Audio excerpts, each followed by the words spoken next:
Donald Trump a organisé une parade censée marquer son retour sur la scène internationale. Mais l'événement a tourné au fiasco. Très peu de participants, une ambiance glaciale et des moqueries de la part de dirigeants du monde entier.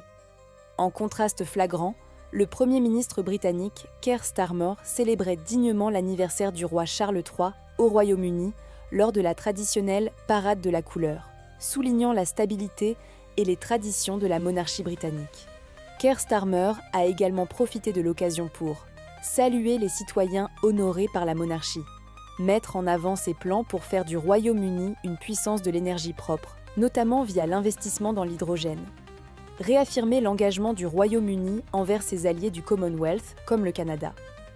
Peu avant le sommet du G7 en Alberta, Starmer s'est rendu au Canada pour rencontrer le Premier ministre canadien, Mark Carney, envoyant ainsi un message clair. Le Royaume-Uni soutient la souveraineté canadienne face aux menaces implicites de Trump, qui avait un temps qualifié le Canada de 51e État américain. Starmer a été catégorique.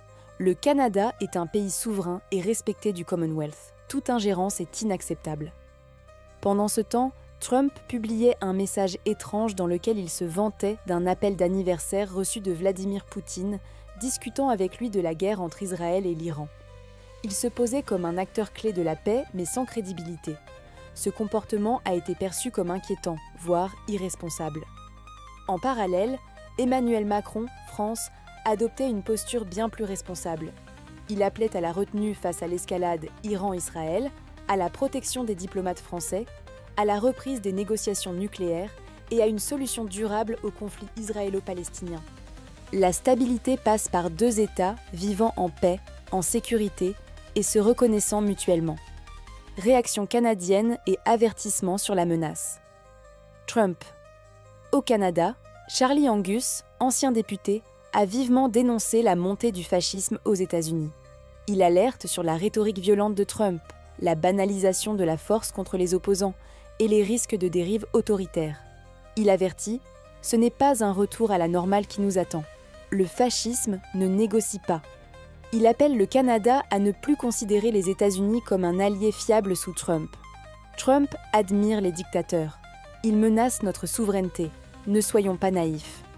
Le Premier ministre Carney, de son côté, réaffirme la souveraineté du Canada, son engagement envers la paix et condamne fermement la violence politique après l'assassinat d'une élue américaine.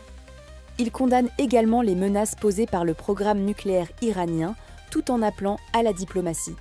Conclusion. Un contraste saisissant entre Trump et les autres leaders. Ce que ce récit met en lumière, la déconnexion grandissante entre Trump et les normes diplomatiques internationales. L'isolement progressif des États-Unis sur la scène mondiale, la montée d'un leadership alternatif mené par des figures comme Keir Starmer, Emmanuel Macron et Mark Carney qui défendent le multilatéralisme, la souveraineté des nations, la paix et le climat. Tandis que Trump mise sur le spectacle, la provocation et l'autoritarisme, d'autres leaders tracent un chemin plus stable et coopératif. Ce contraste pourrait bien redessiner les alliances mondiales.